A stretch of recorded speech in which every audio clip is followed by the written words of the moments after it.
I really enjoyed this year's WrestleMania. I don't think there was any match that stands out as like the most exciting match. Like, for example, the ladder match between Razor Ramon and Shawn Michaels at WrestleMania 10. But of course, I was much younger and much more impressionable back then. I mean, this was after all 20 years ago, more than that actually. But I did enjoy this year's ladder match very much. I thought that was a really cool match, so I'll go with that. But honorable mention has to go to Sting versus Triple H because, I was there during the Monday Night Wars, and I got a real kick out of seeing the NWO and DX interaction and crash the party, basically, which is what they always did back in those days. The insurrection will show your direction after years of deceit.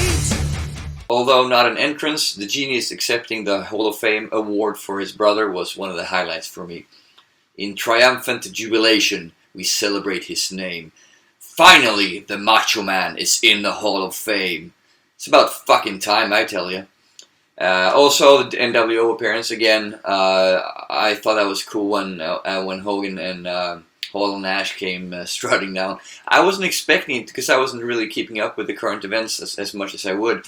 As I used to, so but still, I mean, in the WWF, WCW wars, in the Monday Night Wars, I was a huge fan of WWF, and of course, Razor Ramon was one of my favorites. I enjoyed Diesel too before he became a babyface, but I was following their amazing invasion of the WCW Nitro show as well. I mean, it was a real treat to see them back, even if they are 20 years older now, almost.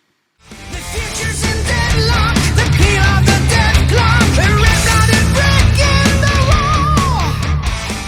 My favorite wrestler to watch during the show probably was Seth Rollins. I'm a fan of his. I think he's tremendous in everything he does. Brock, of course, always cool to see him, the badass killer that he is. They made a really, really good job of making him seem nasty and unbeatable since his return from the UFC. And I got to mention The Rock as well, even if he didn't actually wrestle on the show.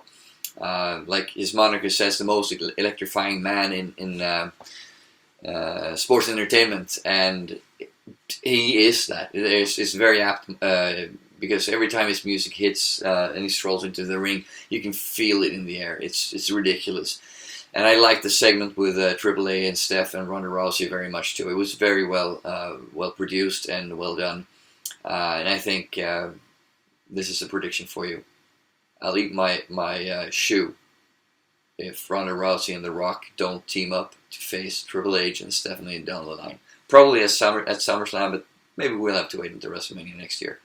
Well, I won't actually eat my shoe, but you got it anyway, I guess.